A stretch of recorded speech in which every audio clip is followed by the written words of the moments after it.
जो बनना हो सच्चा जीवन साथी, पति अपनाए एनएसवी। हमारी 2 बेटियां हैं, हम चाहते हैं कि उनका भविष्य सुनहरा हो, इसलिए हमने फैसला लिया है कि आगे बच्चे नहीं होने चाहिए। मैंने जिम्मेदार पति होने का फर्ज निभाया और एनएसवी को अपनाया। 10 मिनट में बिना चीर फाड़ के सरल सा उपाय और आधे घंटे बाद घर। खुराक और दिहाड़ी की भरपाई के लिए 1100 रूपए तुरंत मिल गए थे। न कोई कमजोरी और पत्नी का पूरा प्यार भी। क्यों जी? हटो जी। वही है सच्चा जीवन साथी जो पति अपनाए एनएसवी। राष्ट्रीय स्वास्थ्य मिशन, स्वास्थ्य विभाग हरियाणा द्वारा जनहित में जारी। नमस्कार, ये आकाशवाणी चंडीगढ़ है। अब आप प्रतिका से प्रादेशिक समाचार सुनिए। पहले इस बुलेटिन के मुख्य समाचार। हरियाणा के फरीदाबाद और गुरुग्राम में कचरे से कोयला बनाने वाले संयंत्र स्थापित करने के लिए एक समझौता ज्ञापन पर हस्ताक्षर किए गए। मुख्यमंत्री नायब सिंह ने कहा कि इन संयंत्रों से न केवल कचरे की समस्या का समाधान होगा बल्कि ऊर्जा उत्पादन में भी वृद्धि होगी। प्रवर्तन निदेशालय ने सोनीपत से कांग्रेस विधायक सुरेंद्र पवार को अवैध खनन और धन शोधन मामले में गिरफ्तार किया। अदालत ने उन्हें 9 दिन के रिमांड पर भेजा। हरियाणा में एक पेड़ मां के नाम अभियान के तहत बड़े स्तर पर पौधारोपण जारी। राष्ट्रीय परीक्षा एजेंसी एनटीए ने मेडिकल प्रवेश परीक्षा नीट यूजी का केंद्रवार परिणाम सार्वजनिक किया।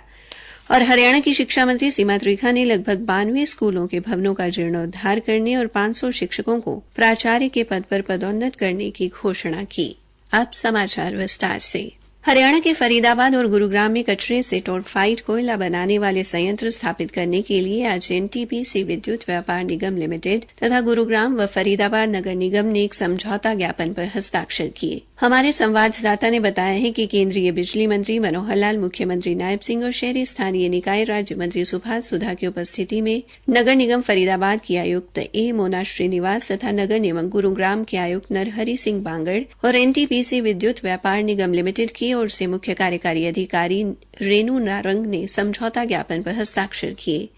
इस अवसर पर मुख्यमंत्री ने बताया कि समझौते के अनुसार राष्ट्रीय ताप बिजली निगम लिमिटेड की सहायक कंपनी एनटीपीसी विद्युत व्यापार निगम लिमिटेड आत्मनिर्भर भारत अभियान के तहत ये संयंत्र स्थापित करेगी। उन्होंने बताया कि ये हरित कोयला संयंत्र गुरुग्राम के बनवाड़ी में तथा फरीदाबाद के मोठूका में स्थापित किए जाएंगे। प्रत्येक संयंत्र पर लगभग 500 करोड़ रुपए की लागत आएगी। दोनों संयंत्रों में गुरुग्राम और फरीदाबाद शहरों में प्रतिदिन एकत्रित किए जाने वाले 1,500 टन कचरे को कोयले में बदला जाएगा।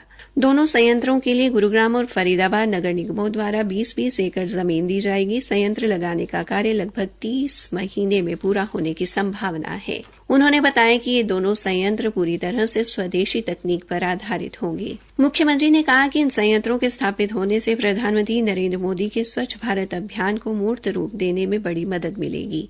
इससे न केवल कचरे की समस्या का स्थायी समाधान होगा बल्कि ऊर्जा उत्पादन में भी वृद्धि होगी। उन्होंने बताया कि स्टोरफाइड कोयले का उपयोग बिजली उत्पादन संयंत्रों में किया जाएगा, जिससे खनिज कोयले के उपयोग में भी कमी आएगी।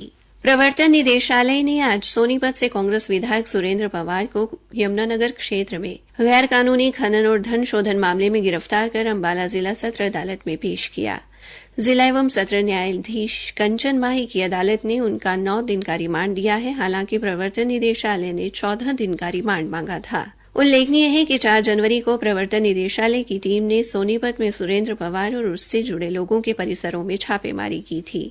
छापेमारी के दौरान प्रवर्तन निदेशालय ने उनके घर और कार्यालय से कई महत्वपूर्ण दस्तावेज कब्जे में लिए थे।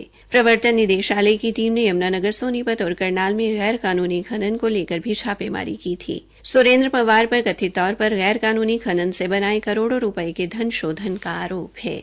हरियाणा में एक पेड़ मां के नाम अभियान के तहत बड़े स्तर पर पौधारोपण किया जा रहा है। हरियाणा की शिक्षा मंत्री सीमा त्रिखा ने स्कूलों में भी अधिक से अधिक पौधे लगाने का आह्वान किया है। आह्वान करना चाहती हूँ, ऐसा आह्वान जो हमारे देश के प्रधानमंत्री नरेंद्र भाई मोदी जी ने किया, एक पेड़ माँ के नाम। और शायद ये सबसे बेहतरीन तरीका है अपने बड़ों को मान सम्मान देने का और वहीं बड़ों को मान सम्मान देते हुए प्रकृति को और अधिक सुंदर बनाने का, वातावरण को और अधिक सुरक्षित रखने का। और हाल ही में अभी हम सब ने देखा कि कोरोना के समय में इन पेड़ों की कीमत हमें समझ आई और हम सबको चाहिए कि हम प्रधानमंत्री जी की इस मुहिम को बल दें और साथ ही साथ हम ऐसे वृक्ष लगाएं जो फल वाले भी हों, फूल वाले भी हों। हर विद्यालय में जो हमारे डीओज हैं और जो हमारे प्रिंसिपल्स हैं, उनको मैंने बोला कि आप पेरेंट्स की मीटिंग लें, उन्हें जहां एक तरफ एक पेड़ माँ के नाम की मुहिम को बल देने के लिए कहना है, वहीं दूसरी ओर उनसे ये भी रिक्वेस्ट करनी है एक पेड़ औलाद के नाम, ताकि हमारे जो परिवार का एक जो भावनात्मक संबंध होता है वो कहीं ना कहीं इस प्रकृति को और बेहतर करने के लिए अग्रसर हो।